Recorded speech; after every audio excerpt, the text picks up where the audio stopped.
We'll start in about 40 seconds. Good morning, good evening, wherever you are.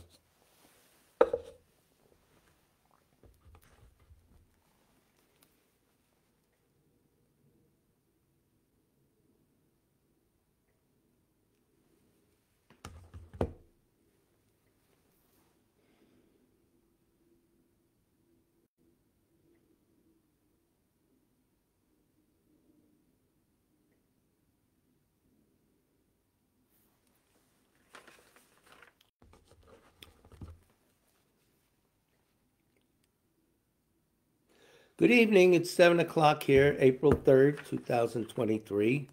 So we tag the program properly. This is the Tibet Center, Kunchap Tarduling, a Buddhist meditation and study center located in New York City and northern New Jersey, under the direction of Chab Ling Rinpoche and also under the direction of Rato Kensur Tupten Lundap or Geshe Nikki Vreeland, however you wish to call him, or whatever you wish to call him.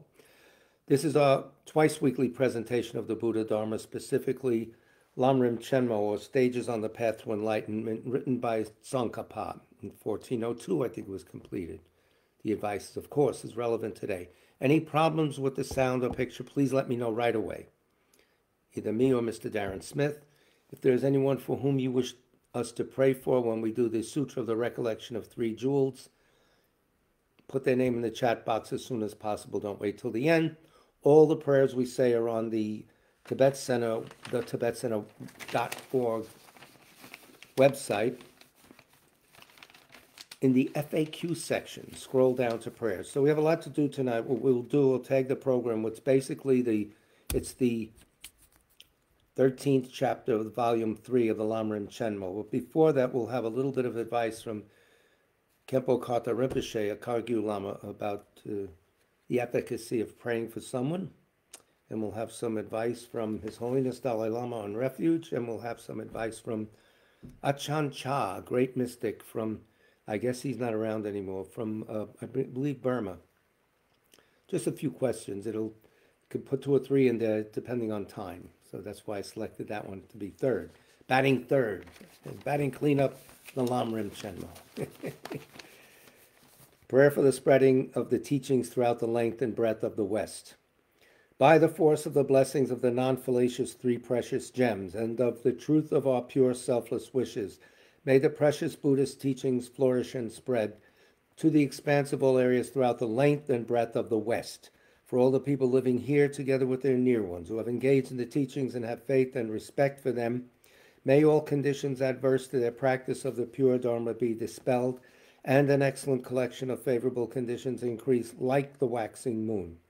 And especially for those who work on methods to accomplish the flourishing and spreading of the victorious one's teachings, which are the source of benefit and happiness, may they never be oppressed by masses of interference and adverse conditions, and may this spontaneously happen, just as we have hoped and wished. The Heart Sutra. Thus have I heard once, the Blessed One was dwelling in the royal domain of the Vulture Peak Mountain, together with a big gathering of great monks and great bodhisattvas. At that time, the Blessed One entered the samadhi which examines the dharmas, called profound illumination, and at the same time noble Avalokiteshvara, the bodhisattva, mahasattva, looking at the profound practice of transcendent knowledge, saw the 5 skandhas and their natural emptiness. Then, through the inspiration of the Buddha, Venerable Shariputra said to Avalokiteshvara, how should those noble ones learn who wish to follow the profound practice of transcendent knowledge? And Avalokiteshvara answered, Venerable Shariputra, whoever wishes to follow the profound practice of transcendent knowledge should look at it like this, seeing the 5 skandhas and their natural emptiness. Form is empty. Emptiness itself is form. Emptiness is not separate from form. Form is not separate from emptiness. In the same way, feeling, discriminating awareness, compositional factors, and consciousness are empty. Thus all the dharmas are empty and have no characteristics. They are unborn and unceasing. They are not impure or pure. They neither decrease nor increase. Therefore, since there is emptiness, there is no form, no feeling, no discriminating awareness, no compositional factors, no consciousness. No eye, no ear, no nose, no tongue, no body, no mind, no appearance, no sound, no smell, no taste, no sensation, no objects of mind, no quality of sight, no quality of hearing, no quality of smelling, no quality of tasting, no quality of sensing, no quality of thought, no quality of mind consciousness. There are no nidanas from ignorance to old age and death, nor their wearing out. There is no suffering, no cause of suffering, no ending of suffering, and no path, no wisdom, no attainment, no non-attainment. Therefore, since there is no attainment, the bodhisattvas abide by means of transcendent knowledge. And since there is no obscurity of mind, they have no fear. They transcend falsity and pass beyond the bounds of sorrow. All the Buddhas who dwell in the past, present, and future by means of transcendent knowledge, fully and clearly awaken to unsurpassed, true, complete enlightenment. Therefore, the mantra of transcendent knowledge, the mantra of deep insight, the unsurpassed mantra, the unequaled mantra, the mantra which calms all suffering, should be known as truth, for there is no deception. In transcendent knowledge, the mantra is proclaimed, Tayata Om Gate Gate Paragate Parasam Gate Bodhisoha. O Shariputra, this is how a bodhisattva, mahasattva, should learn profound transcendent knowledge. Then the Blessed One arose from that samadhi and praised the bodhisattva Mahasattva Avalokiteshvara, saying, Good, good, O son of noble family, profound, transcendent knowledge should be practiced just as you have taught, and the Tathagatas will rejoice. When the Blessed One had said this, Shariputra and Avalokiteshvara, that whole gathering in the world with its gods, humans, Asuras, and Gandharvas, their hearts full of joy, praised the words of the Blessed One. A refuge and bodhisattva vow, we recite this 3 times. With the wish to free all beings, I shall always go for refuge to the Buddha, Dharma, and Sangha until I reach full enlightenment. Enthused by wisdom and compassion today in the Buddha's presence, I generate the mind for full awakening for the benefit of all sentient beings. As long as space remains, as long as sentient beings remain, until then may I too remain and dispel the miseries of the world. With the wish to free all beings, I shall always go for refuge to the Buddha, Dharma, and Sangha until I reach full enlightenment. Enthused by wisdom and compassion today in the Buddha's presence, I generate the mind for full awakening for the benefit of all sentient beings. As long as space remains, as long as sentient beings remain, until then may I too remain and dispel the miseries of the world. With the wish to free all beings, I shall always go for refuge to the Buddha, Dharma, and Sangha until I reach full enlightenment. Enthused by wisdom and compassion today in the Buddha's presence, I generate the mind for full awakening for the benefit of all sentient beings. As long as space remains, as long as sentient beings remain, until then may I too remain and dispel the miseries of the world. May all the pains of living creatures ripen solely upon myself, and through the might of the Bodhisattva Sangha, may all beings experience happiness. May the teachings which are the sole medicine for suffering and the origin of every joy be materially supported and honored and abide for a very long time. I prostrate to Manjagosha, through whose kindness wholesome minds ensue, and I prostrate to my spiritual masters, through whose kindness I develop. As a cause for the swift return of Rato Chungla Rinpoche, His Holiness recommends and wrote the prayer which we recite whenever we gather, a prayer for a swift return, on the website, of course. Exalted wisdom of all victors gathered in a drop, sole refuge manifest in the form of the one wearing saffron robes, Guru Lozang Tubuang Doje Chang, please bear witness here today that our prayers may be fulfilled. We beseech the great torch of doctrine, accomplishing from long ago the vast waves of aspirational prayers, Lord of speech of the victor Losang's teachings, spreading them to the ends of the earth by means of explanation and practice. Though holding the commitment, I will invite all beings to be my guest in unsurpassed great awakening, yet you have withdrawn the activities of the form body that serves the welfare of others. Is that worthy of the supreme among beings, the bodhisattvas? Though impossible for you till cyclic existences end to abandon your commitment to liberate all beings, we beseech the new son of Nirmanakaya to swiftly return from the realm of Dharmakaya, brought forth by bodhicitta, drawn by 7 steeds. Having reached the far limits of scholarship, religious life, and goodness, please come swiftly as an unrivaled supreme emanation, full holder of the sage's teachings and wish-fulfilling jewel, return as the glory of Lozang Tenpe. Magnificent truth of the 3 precious jewels, Mahakala, Karma, Yama, and Sri Mata Devi, and the ocean of Dharma protectors, may you spontaneously fulfill our wish, the swift blossoming of the reincarnation's fresh moonlight face. So we'll start with this book I used like a week or 2 ago, last class, whatever. It's the quintessence of the union of Mahamudra and Dzogchen. Karma Chakme Rinpoche, the root text, commentary by Khenpo Karta. This is like a series of lectures And within the lectures, there was a question and answer period. And the questions from the students are very relevant. I thought this particular one, we always wonder when we do tarot practice, please pray for so-and-so. When we do prayer, the recollection of Noble Three Jewels for those who have passed away, doesn't have an effect. Why? Doesn't seem like. We're just ordinary people. All these questions, which we all have. So someone asked these questions, and they were answered nicely, I thought. So let's see. Student. This is from page 26 of this book. When we do a deity practice, is it really more than our imagination?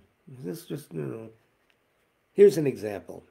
If we are doing medicine Buddha practice, and at the very end we are visualizing the light, that the light from medicine Buddha is going to either a specific being or all sentient beings in need of healing, is that totally pretend? Even though I am taking on the form of medicine Buddha in the practice, I am still a totally ordinary person. So I was just concerned about that. Also, if people do not know I am praying for them, is there still any benefit? Good questions. We do tarot, for instance. They know that we mentioned it. Okay. Khenpo-Karthar Rinpoche answers. In one way or another, if you are actually sincerely praying for someone else using the practice of, say, medicine Buddha, it is going to help them for several reasons. And he outlines them. First of all, although it is true, as you say, that in a sense, the generation stage practice is imaginary, and that's what we do. We generate ourselves as the deity. It's imaginary. That is, you're imagining many things, the mandala, the this, the that. Nevertheless, it's not unreal. What is depicted in the iconography of any generation stage practice are the qualities of the ground, which are real. The ground, the basic deity, the ground, which are real, the qualities of it. They are actually present. Now, I remember Khenpo Rinpoche saying, when you pray to these beings, they're omniscient beings. They know that you're praying for them to help you. They know where you are. They have the ability to help you. They can get there. They're Buddhas. So as Khenpo-Karthar said, they are actually present.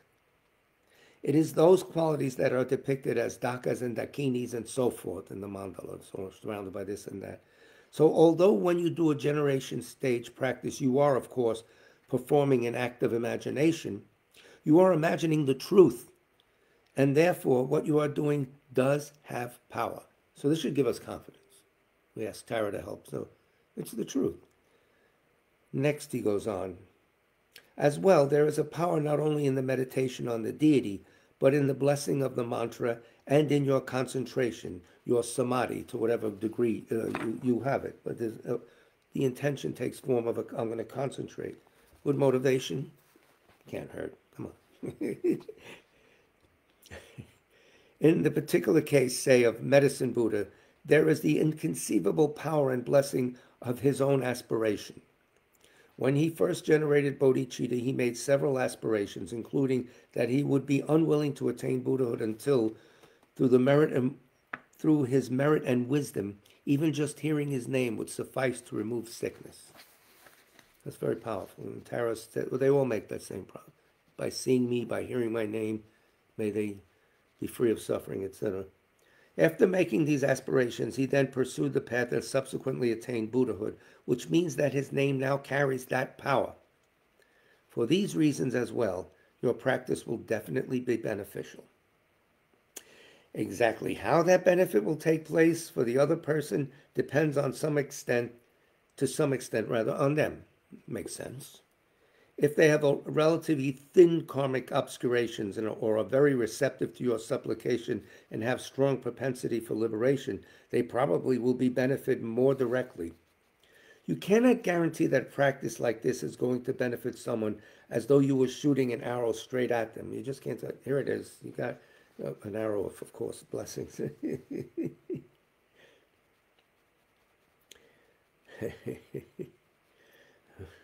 It might do no more than strengthen their propensity for liberation in a way that could manifest at some point in the future. It's not wasted. There's the power of that sincere wish If this is the case, it does not mean that the power of the practice is not real, or that Medicine Buddha's aspirations are not effective. It is like the sun. As bright as the sun may be, if someone does not have eyes, they will not see the sun, no matter how bright it is. The amount of brightness you will detect depends on the clarity of your vision. In the same way, the benefit that others derive from our practice depends to some extent on their receptivity. Receptive karma, we would say. Are they open to it? Nevertheless, by even intending to benefit them in that way, you are establishing a positive connection with them. You'll meet in the future. Any connection made with the Buddhas and Bodhisattvas, including Medicine Buddha, and including a connection that you make for your own good aspirations, will be beneficial. Even a negative connection will ultimately lead to that person's awakening. If they hear my name and yell at me, they met me. We met the Dharma. We've seen the images. Something is happening that didn't happen before. This is good. A neutral connection also will help them. For example, if you know somebody but you do not particularly have a good or bad relationship with them, when you actually pray for them, that will establish a strong connection based on the previous neutral one. Still, there's no guarantee that the benefit for the person will be instantaneous. Most likely. So though they were injected with the blessings of Medicine Buddha or something like that, although it could be effective in this way, there is no guarantee it will be like that. At the same time, there is also no guarantee that it will not be like that. It is not uncommon for great beings to actually liberate those in the bardo or even animals through the practice of transference of consciousness, one of the yogas that Kagyu practice, or through praying for them and so on. Great beings also exhibit the ability to actually help someone out of a specific situation through their prayers. In short, one way or another, your practice will benefit them. Now, if you're a great being, so I'll leave it at that. It goes on to a discussion of this deity, that deity. They're all the same, as we always heard. You practice one, you attain them all. They're equal in power and ability, etc. Next, His Holiness has something to say about refuge. Did my voice get lost? I'm still on? Yeah. Okay. This is from a book, The Gelug Kagyu Tradition of Mahamudra. It was translated by Alexander Berdzin. It's His Holiness is giving lectures. When did he give this? A while ago. Doesn't matter. Let's hear the cut to the chase and get the high protein part of the book. This is page 22. The Four True Facts of Life. You see Alex had a hand. It's talking about the Four Noble Truths. The Four True Facts of Life. Sit down, sonny boy, or madam, or whatever. This is page 22. In order to, His Holiness says, in order to understand, appreciate, and if we are so inclined, eventually practice Mahamudra techniques, he's talking about Mahamudra here, but he's giving a basic lecture. We need to see them within their appropriate context. Let us begin by outlining this context briefly in terms of the four facts in life that the Buddha realized and taught, and which all Aryas or highly realized beings, quote, noble ones, see as true. They are usually called the Four Noble Truths because the Aryas or the noble beings see them as true, so they pick up that tag, Four Noble Truths. All right?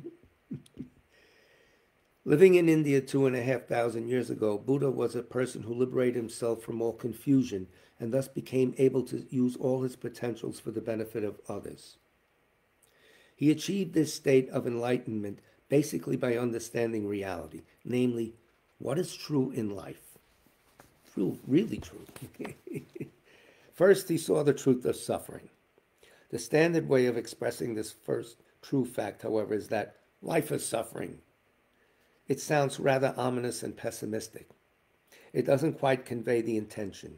He saw, in fact, that no one who looks at life truthfully could deny that it's difficult. Really. Nothing in life is ever easy. It is not easy to live in society, make a living, or raise a family. As trying as these normal aspects of life may be, we tend to make them even more difficult than necessary. For example, we become so nervous, upset, and worried about everything that we do not handle life's trials as well or as gracefully as we could. Always tense, we make not only ourselves, but everyone around us miserable. We make coffee nervous. Never mind. We give aspirin a headache. I'll keep up with more crappy jokes. All right. His Holiness goes on. Shut up, Tony. Buddha explained that the deepest cause of our making life more difficult than need to be is our unawareness or our ignorance. This is the second true fact of life, the true cause of suffering. Our unawareness causes suffering, the basic dukkha, whatever you want to call it. His Holiness goes on. Unawareness can be about either behavioral cause and effect or reality, and we can be unaware of each by either simply not knowing about it or, in addition, apprehending it in an incorrect manner. Apprehending, usually translated as grasping, that's his translation, means to cognize an object in a certain way. We grasp things as inherently existent. They're not. We apprehend them as such. They're not. His Holiness goes on. Since apprehending reality in an incorrect manner is the root cause of our difficulties in life, we shall refer to unawareness in this context as confusion about reality. We're confused. No wonder we're upset, spilkus, famish, whatever you want to use. Being confused about reality, we naturally feel insecure and are nervous and tense. I'm not tense. We're nervous and tense. We tend to make such heavy ordeals out of everyday things in our life, such as driving to work or putting the children to bed, that we feel constantly stressed. Of course, we need to be concerned about life and take care of our responsibility, but there is never any need to handicap ourselves with compulsive worry and chronic anxiety. Earmarks of our time: compulsive worry and chronic anxiety. Attorneys at law. He goes on, they only prevent us from effectively dealing with life. They make it worse, all right? They certainly do not lead to happiness and peace of mind. To paraphrase the 8th century Indian master Shantideva, if there is something difficult in life that we can change, why be upset? Just change it. But if there's nothing that can be done, why be upset? It doesn't help. Good advice from a long time ago. When we are feeling tense, either about a specific situation like being caught in traffic, or in an unlocalized manner, such as when in a bad mood, we tend to externalize our tension. We express it and perhaps spread it to others, but more importantly, that's not all that's talked about external.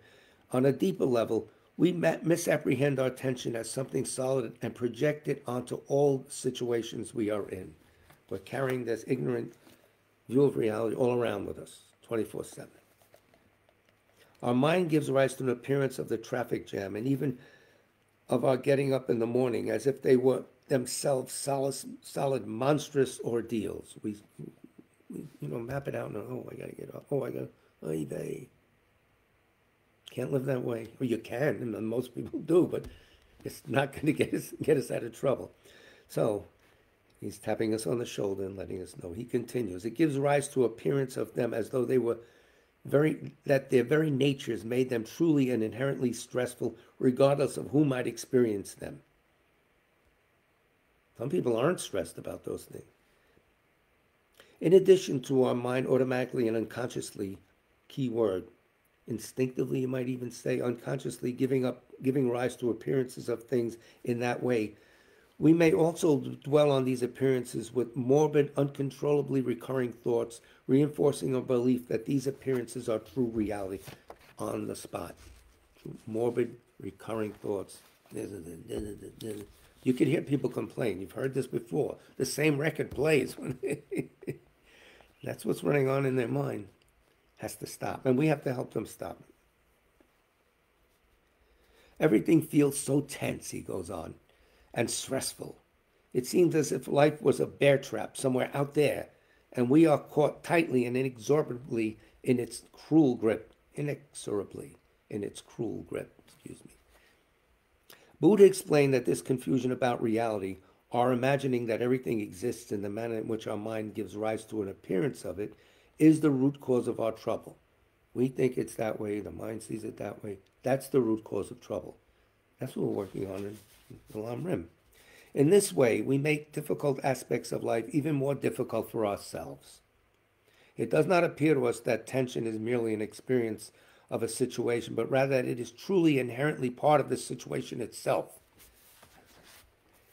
It's not an appearance of it that I see, and maybe somebody else isn't so stressed about it.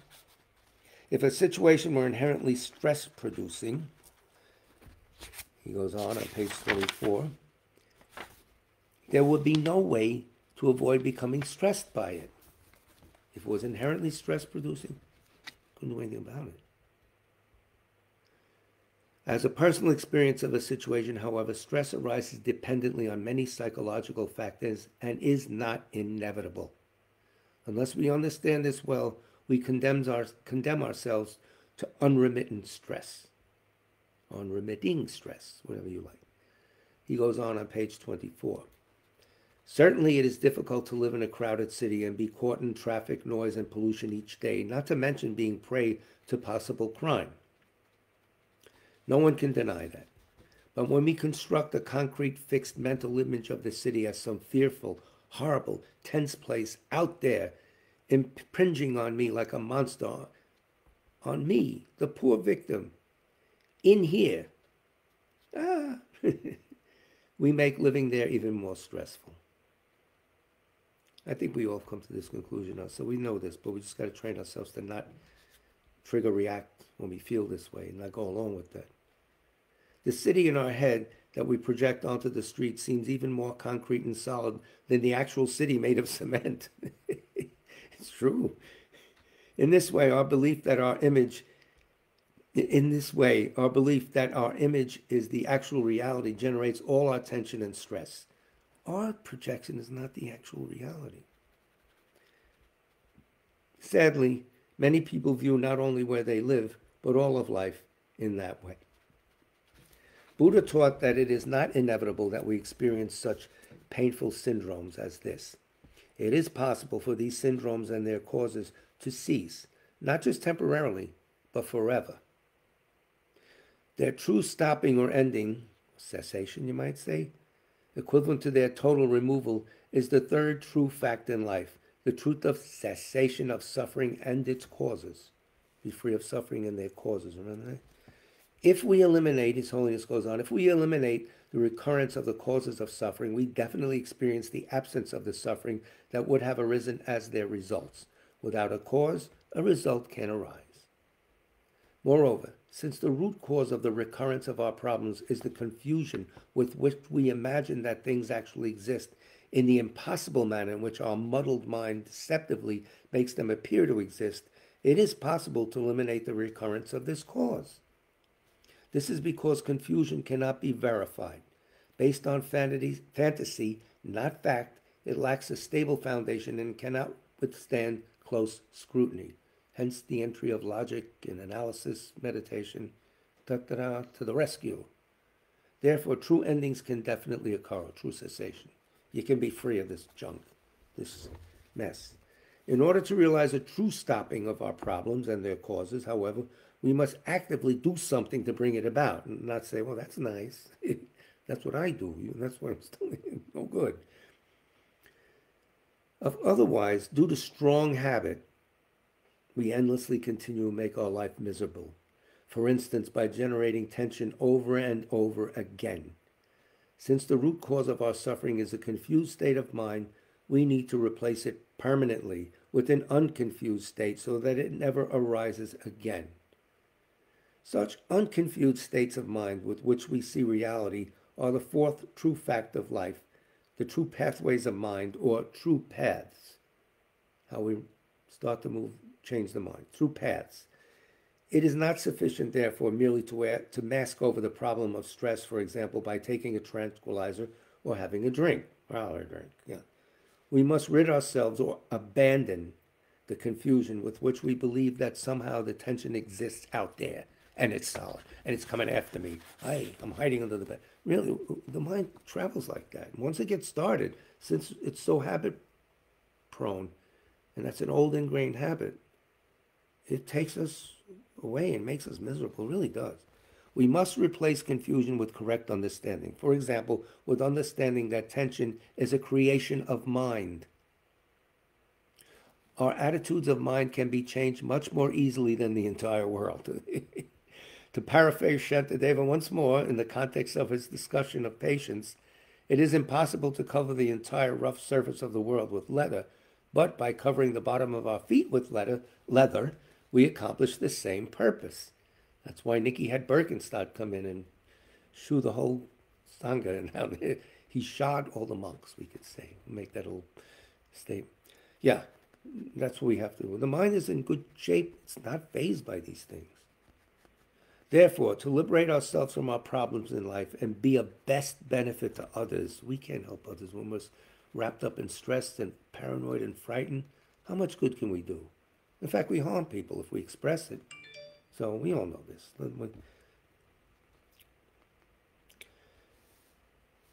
It is crucial, he's saying, to accomplish the benefit of others, to understand the nature of the reality of the appearances we experience, and to do so in terms of their relationship with our mind. The reality we experience and the relationship to our mind. There's the dependent arising, the dualist, what's the word? Dependent arising. The Mahamudra teachings prevent effective, sophisticated techniques for accomplishing this aim. Yes, they are sophisticated, they are difficult. But I have no idea. Maybe we'll get some of the lecturers. But it's Mahamudra CHEN does something similar. Takes it to a basic, it's mind watching mind. So when we do a little of it with our, when we try to see our awareness as we're watching our breath, we're getting close to that idea. But the main thing is introspection, always knowing, what am I doing? Wait a minute. You catch your hands clenching. What's going on? Is it necessary? Is it that bad? I don't think we have time for Ajahn Chah. Maybe one or two simple questions. Ajahn Chah is a great, great mystic. A brief picture of him. This is from the same book from last week, Living Buddhist Masters. Can you see it? No, you don't, because I have it the wrong way. There it is. That's him. He said you should sit quietly, and then your mind will become like a still forest pool, and many interesting animals will come and drink there. Nicely put it. Question here. Here's a question we all ask. This is from what page? Page 36. A student says, I'm trying very hard in my practice, but I don't seem to be getting anywhere. Join the club, guys. His answer is very interesting. This is very important. Don't try to get anywhere in the practice. The very desire to be free or to be enlightened will be the desire that prevents your freedom. It blocks you. You can try as hard as you wish, practice ardently night and day, but if it is still with the desire to achieve in mind, you will never find peace. The energy from this desire will be the cause for doubt and restlessness. Very clever psychology. The energy of this desire, it's the cause of doubt and restlessness. No matter how long or hard you practice, wisdom will not arise from desire. So simply let go. Watch the mind and body mindfully, but don't try to achieve anything. Don't cling even to the practice or to enlightenment. Here's another one, and we'll leave it at this. He was talking about how much should I sleep, how much should I eat. People, those are two questions. He said, I can't tell you that. Watch your mind, watch your body. Are the minds of Asians and Westerners different? Basically, there's no difference, he says. Ajahn Chah says. Our outer customs and language may appear different, but the human mind has natural characteristics that are the same for all people. Greed and hatred are the same in an Eastern mind or a Western mind. Suffering and the cessation of suffering are the same for all people. End of story. It's a very nice, quick piece of advice from Ajahn Chah. So, yay. We're in the LAM room. We're on volume 3. We're on chapter 13. Specifically, we're on page 166. And they're talking about, as we said before, oh, by the way, Bill, are you online, Bill? Bill came last time with something, or a class or two ago. I hope he's here. I don't see him. Oh, there he is. He's here. Bill, you're here, right? Yes. Okay, good. You're talking about this thing coming down, and I'm being crushed by a heavy weight that's imputed by the mind. I forgot what it was coming down. The thing itself is not imputed by the mind. That's the mistake these lamas are making too. The characteristics of it is what we're talking about. The characteristics of it not being caused, not being, coming towards us without any other reason except maybe we created a cause for that coming. Anyway, my advice, get the hell out of the way. And we all do that. But this is a big point you made. It's very true. When we say imputed by the mind, that means if we didn't impute it, it wouldn't be there. We're imputing characteristics on something that's definitely there.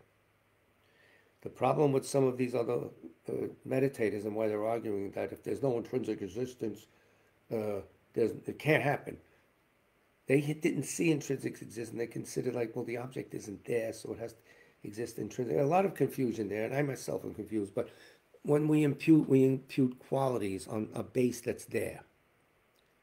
It's not the base of the book, the chair, the loaf of bread, whatever. We see it as inherently existent. It isn't inherently existent if we examine it. However, it functions. It's a dependent arising and functions. And this thing will function as to fall on you, so you run away. Anyway, that's my awkward attempt. And I'm trying to work through this myself, Bill. So thank you for answering the question. I really appreciate it. Been a good guy all these years. So, page 166, 2/3 of the way. According to the Master Chandrakirti, if something were established by way of its intrinsic character or essence, something that's there without anybody and no designating consciousness, nothing, it's there from its own side, it would be something true. Hence, a valid cognition that posited such a truly existent object would have to be valid regarding the object's intrinsic character. If it was valid. But, however, because objects are false, they don't have intrinsic character, they just look like it. The valid cognition that posits them does not have to be valid regarding their intrinsic character. It's valid regarding the fact that it's a book and not a horse, or this or that. So he says, his commentary on the 400 stanzas says, and he's at the bottom of page 166, this is Chandrakirti, it is not reasonable that worldly perception could cancel perception of reality, because worldly perception is valid only for the world, and because the objects it observes have a false and deceptive quality. Yes, worldly operations of the mind are valid only without analysis. His Holiness says it very brief. Without analyzing, everything is fine. This does this, that does that. You want to see the deeper reality, you have to use a different way of seeing, a different way of examining. What is its true nature? Therefore, since Chandrakirti is refuting the logician's position that sensory consciousnesses are valid regarding the intrinsic character of objects, he need not refute the position that they are simply valid cognitions. They're simply valid, that's it. But they're not valid in terms of their mode of being, or their, what's the fancy word, ontological status? Yay. Page 167. Consequently, this is Tsong-kha-pa talking, of course, Chandrakirti is not giving a general refutation of the position that there are valid cognitions among conventional consciousness. He's saying, no, they're valid. What the world accepts, I accept. Yes, what's next? Come on. If he were, then it would be not reasonable for him to say, as the world sees it, a valid cognition is simply a non-deceptive consciousness, because he would have refuted the validity of every sort of conventional consciousness. No, he says, it's valid, the world sees this as that, with a normal seeing mind, with a reasonable ability to if you have blurry vision or something, you may not see things exactly. If you have a jaundice condition, as they always say, you might see yellow snow as being blue or something. Anyway, we don't beat that point down too much. We always do. Let's stop. Also, Tsong-kha-pa goes, this would contradict Chandrakirti's clear words, where he presents direct, inferential, scriptural, and analogical valid cognition, saying, we therefore posit that the world knows objects with the four valid cognitions. Chandrakirti refutes essentially existent valid cognitions. Essentially means intrinsically existent, that's all. And objects of comprehension that are contingently posited dependent arisings. They're not intrinsic, they're not essential, they are dependently posited. The same text, clear words, says, those are established through mutual dependence. We agree conventionally to call this a horse, a book, or whatever. An AR-15, no, we don't. Well, they do. When valid cognitions exist, then there are things that are objects of comprehension. When there are things that are objects of comprehension, then there are valid cognitions. You see the dependency even in naming something simply? However, neither valid cognitions nor objects of comprehension exist essentially on their own. A mind has to have an object. Consciousness has to be conscious of something. In the middle of 167, Tsong-kha-pa now jumps in. Therefore, if a sensory consciousness is unimpaired, that is, no eye disease or other internal or external cause of error is affecting it, you didn't drop acid, you're seeing the right colors and all that, all right? That's an old-fashioned statement, huh? Well, whatever you do these days. Then it is accurate in conventional terms. It is mistaken in terms of appearance, because under the influence of ignorance, it apprehends its objects as though it were intrinsically existent. That's a given. No matter how much you hallucinate, the visions you see them as intrinsically existent. You didn't break through. Try it out. You've done it already, I see. Okay. So it apprehends its objects as though it were intrinsically existent, which is, it is not. Yet this does not contradict its conventional accuracy. It sees it like it's intrinsic, but still it sees a book. And the status of the book is wrong, but the book, and here's the book you wanted. Very simple. The problem with seeing things intrinsically existent is that's what causes tension. It's solid, it's there. It's not workable. In intrinsic or inherent existence, nothing's workable. Everything sits in a frozen state, if there was such a state. There isn't. Even our consciousness, our mind, isn't a thing. It's a process. It's moving all the time, interacting with this and that. Yeah. Chandrakirti's commentary on the Middle Way says, bottom of page 167, also, perceivers of falsities are of two types. Those with clear sensory faculties and those with impaired sensory faculties. Falsities being the thing we see all around. Calling them falsity because they appear one way and exist another. This is a recording. A consciousness with an impaired sensory faculty is considered wrong in relation to a consciousness with a good sensory faculty. Right. No, that's not green. That's blue. You can't. You're colorblind. I see. Okay. So, those objects known by the world and apprehended with the 6 unimpaired sensory faculties are true for the world. The rest are posited as unreal for the world. In other words, I see a mirage. No, that's not a mirage. It's unreal. Another consciousness corrects that one. So that's the way he's talking about, unreal for the world. Thus, conventional consciousnesses and their objects are of two types, accurate in relation to conventional consciousnesses and inaccurate in relation to conventional consciousnesses. The average, no big deal. With regard to internal conditions that impair the sensory faculties, Chandrakirti's explanation of the Middle Way commentary says, the Madhyamika Avatara says, eye disease, jaundice, and so forth, as well as eating datura. It's a hallucinogen, I found. I looked it up. So there goes my weekend. I was going to have a datura party. No. Eating datura. It's a flower that grows in Nepal, in case you're interested. Those of you who chase these things. And so forth are internal conditions that impair sensory faculties. Yes, you're stoned and you're not seeing the right thing. Okay. With regard to external conditions that impair the sensory faculties, the same text says, this is very simple. I mean, this is, you could figure out. External conditions that impair the sensory faculties include sesame oil, water, mirrors, sound spoken from within caves and such, as well as sunlight at certain times and places it reflects.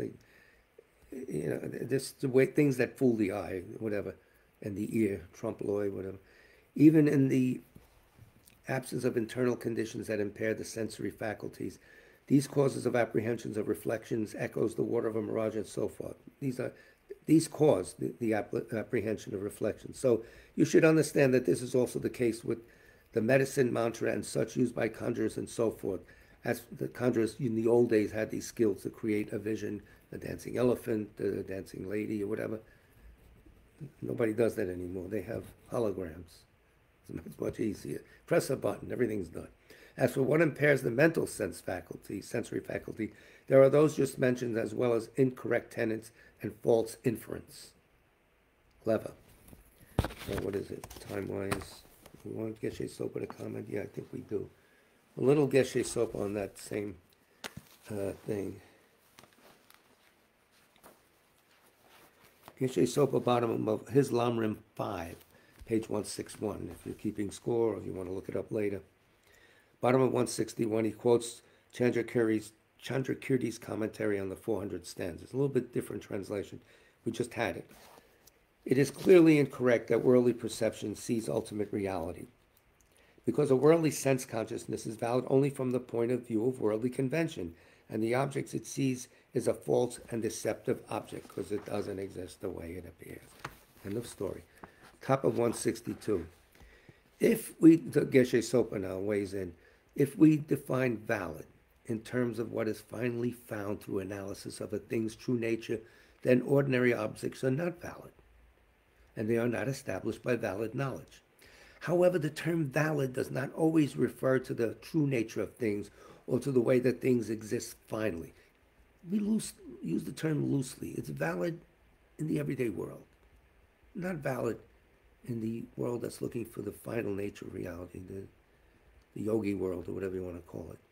Using the ordinary, Geshe Sopa continue, using the ordinary meaning of valid, we can say that a sense consciousness is valid if the thing perceived is known as it is perceived, without analyzing the thing's true nature. No, how is it? What is this? Is this a good car? I'm analyzing it. I don't care that it's not never existed. I mean, there are certain times when you have to use conventional knowledge, no? No.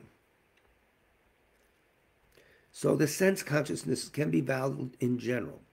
For example, a valid visual consciousness perceives the moon in the sky.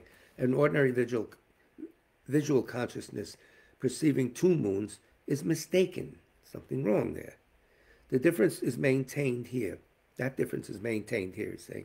Chandrakirti does not reject the mere validity of sense consciousnesses. It's not what he's saying. He's not blowing everything out of the water. They are valid conventionally. However, because a valid sense consciousness does not perceive the ultimate truth of its object, it is not valid with respect to that thing's true nature, and because its object appears to exist in one way but actually exists in another, it does not perceive its object's true nature. Dug in, where is it coming? It can't be this, can't be that. That's all. True nature, dependent arising. It arises, it's there, but not inherently. It is not valid with regard to an inherent nature of its object. Chandrakirti's, because there is no inherent nature. Chandrakirti's refutation of the validity of sense consciousness is only with regard to the apprehension of their object's apparent inherent nature. It looks that way. But in the meantime, we have to sort things out. We have to say this is this. But then you want to look underneath. Why do we look underneath? Why can't we? Because that's why we suffer. We're holding things in an unreal way. Creating tension, for instance. That's the reason. I mean, there's a real reason for this, not just a philosophical argument. Middle of 162, we have a few minutes? Yeah, we have two. In summary, these passages from Chandrakirti's text do not negate conventional valid knowledge in general. If they did, it would be incorrect for him to say, a non-deceptive consciousness is ordinarily seen to be valid knowledge. Furthermore, and it is, ordinarily. Furthermore, it would follow that the validity of all conventional consciousnesses whatsoever would be rejected. No, he didn't do that. That cannot be right. It would also contradict what Chandrakirti says in his clear words. And the quote is, therefore, we posit ordinary things to be known through four types of valid knowledge. What are the four types? The four types of valid knowledge are direct, inferential, scriptural, and analogical. The various Buddhist schools understand these four types of valid knowing in slightly different ways. However, let's not get into that now. However, in general, direct valid knowing or perception understands things without relying on inference. For example, a visual consciousness seeing a color. Inferential knowledge is gained through logical analysis, which also which is also known as inference based on the power of the fact or actual reasons. The third type of valid knowing, scriptural valid knowing, is also inferential knowledge. It is valid knowing arising from trust. Valid knowing arising from trust. There are many things that we rely on even though we do not directly perceive them and cannot prove them ourselves. For example, we trust the explanations of scientific experts. In a similar way, we may trust Buddha's words about causality. Ordinary people cannot directly perceive particular causal connections, nor can they logically deduce the specific time, place, persons, and actions that result in a particular situation. They can't. Buddha clearly expresses everything as it is, what lies behind the situation, what we should do, and how we should do it. Even though we do not see these factors directly and do not have any logical proof, we trust what Buddha says. If we trust what Buddha says, we can gain knowledge. He's a valid, establishes a truth teller. That's the word they use, valid source of knowledge. The fourth type of valid knowledge is based on analogy. This way of knowing is like a logical proof based on a similar instance. This should be so because it is similar to that. Sometimes this last type of valid knowing is not listed separately.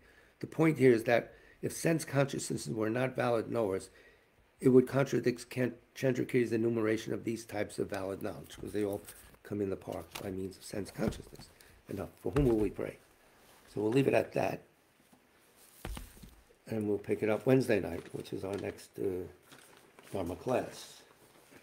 Sutra of the Recollection of the Noble, 3 precious jewels. Name, no names. Belladonna. Yeah, that's another one that'll whack you out. Roofing someone. Yeah. All right, so there's no names that I can see. Maybe you have, or whoever has passed away. I prostrate to the Omniscient One. Thus the Buddha, Bhagavad, Tathagata, Arahat, Samyak Sang Buddha, the learned and virtuous one, the Sugata, the knower of the world, the charioteer and tamer of beings, the unsurpassable one, the teacher of devas and humans, is the Buddha Bhagavat. The Tathagata is in accord with all merit. He does not waste the roots of virtue. He is completely ornamented with all patience. He is the basis of the treasures of merit. He is adorned with the minor marks. He blossoms with the flowers of the major marks. His activity is timely and appropriate. Seeing him, he is without disharmony. He brings true joy to those along with faith. His knowledge cannot be overpowered. His strengths cannot be challenged. He is the teacher of all sentient beings. He is the father of bodhisattvas. He is the king of noble ones. He is the guide of those who journey to the city of nirvana. He possesses immeasurable wisdom. He possesses inconceivable confidence. His speech is completely pure. His melody is pleasing. One never has enough of seeing him. His form is incomparable. He's not stained by the realm of desires, not stained by the realm of form. He is not affected by the formless realm. He is completely liberated from suffering. He is completely and utterly liberated from the skandhas. He is not possessed with dhatus. His ayatanas are controlled. He has completely cut the knots. He is completely liberated from extreme torment. He is liberated from craving. He has crossed over the river. He is perfected in all the wisdoms. He abides in the wisdom of the Buddha Bhagavats, who arise in the past, present, and future. He does not abide in nirvana. He abides in the ultimate perfection. He dwells on the bhumi where he sees all sentient beings. All these are the perfect virtues of the greatness of the Buddha Bhagavat. The Holy Dharma is good at the beginning, good in the middle, and good at the end. Its meaning is excellent. Its words are excellent. It is uncorrupted. It is completely perfect and completely pure. It completely purifies. The Bhagavat teaches the Dharma well. It brings complete vision. It is free from sickness. It is always timely. It directs one further. Seeing it fulfills one's purpose. It brings discriminating insight for the wise. The Dharma, which is taught by the Bhagavat, is revealed properly in the Vinaya. It is renunciation. It causes one to arrive at perfect enlightenment. It is without contradiction. It is pithy. It is trustworthy and puts an end to the journey. As for the Sangha of the great Jnana, they enter completely. They enter insightfully. They enter straightforwardly. They enter harmoniously. They are worthy of veneration with joined palms. They are worthy of receiving prostration. They are a field of glorious merit. They are completely capable of receiving all gifts. They are an object of generosity. They are a great object of complete generosity. The protector who possesses great kindness, the omniscient teacher, the basis of oceans of merit and virtue, I prostrate to the Tathagata. Pure, the cause of freedom from passion. Virtuous, liberating from the lower realms. This alone is the supreme ultimate truth. I prostrate to the Dharma, which is peace. Having been liberated, they show the path to liberation. They are fully dedicated to the disciplines. They are a holy field of merit and possess virtue. I prostrate to the Sangha. I prostrate to the Buddha, the leader. I prostrate to the Dharma, the protector. I prostrate to the Sangha, the community. I prostrate respectfully and always to these three. The Buddha's virtues are inconceivable. The Dharma's virtues are inconceivable. The Sangha's virtues are inconceivable. Having faith in these inconceivables, therefore the fruitions are inconceivable, same nature. May they be born in a completely pure realm.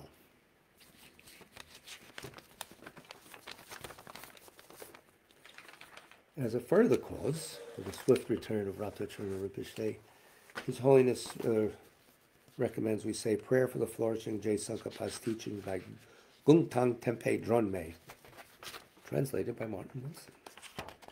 This is also on the, should be on our website. It's also should be on the FPMT website. This is one of their printouts from the website. So if you want to say this prayer all the time, it's available.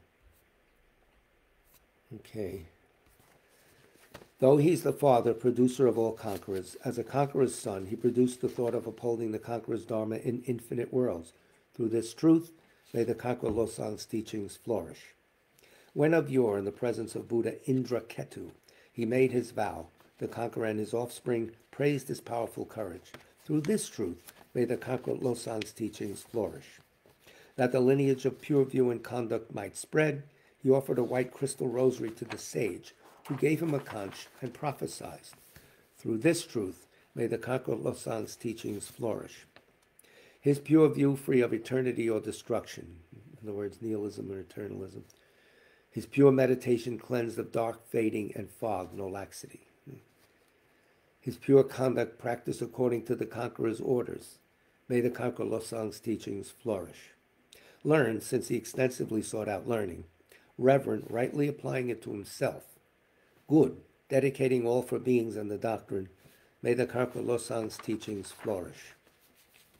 Through being sure that all scriptures, definitive and interpretive, were without contradiction, advice for one person's practice, he stopped all misconduct.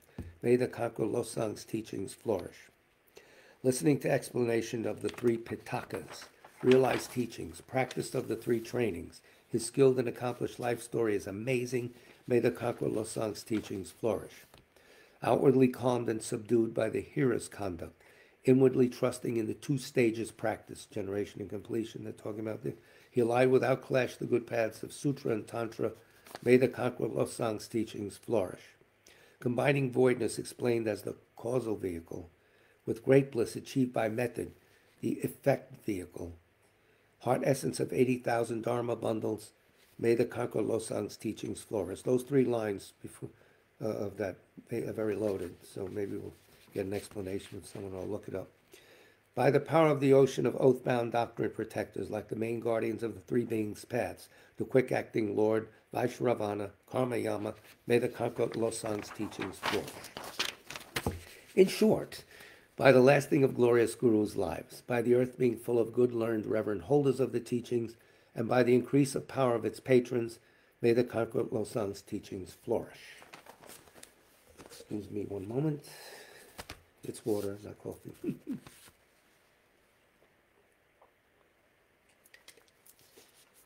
I burned incense, Tibetan incense. It makes your throat a little dry. I overdid it. Shame on me. Trying to overpower the smell of the cats. It doesn't work. 8 verses on training the mind. With the determination to accomplish the highest welfare of all sentient beings who surpass even a wish-granting jewel, I will learn to hold them supremely dear. Whenever I associate with others, I will learn to think of myself as the lowest amongst all and respectfully hold others to be supreme from the very depths of my heart. In all actions, I will learn to search into my mind, and as soon as a disturbing emotion arises, endangering myself and others, I will firmly face and avert it. I will learn to cherish ill-natured beings and those oppressed by strong misdeeds and sufferings as if I had found a precious treasure, difficult to find. When others out of jealousy treat me badly with abuse, slander, and so on, I will learn to take all loss and offer the victory to them.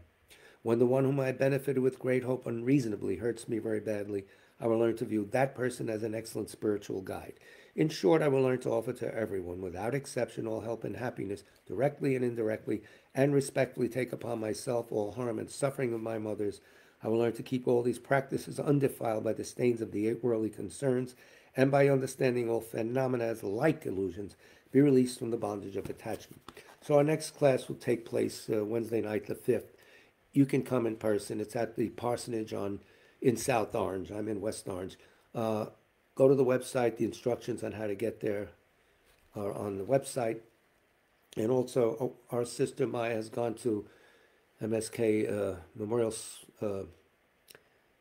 Sloan Kettering for analysis. Let's pray that the results are positive. They can help. Thank you, Mark, for bringing her. So thanks a lot for your kind, patient listening. Big love to all of you.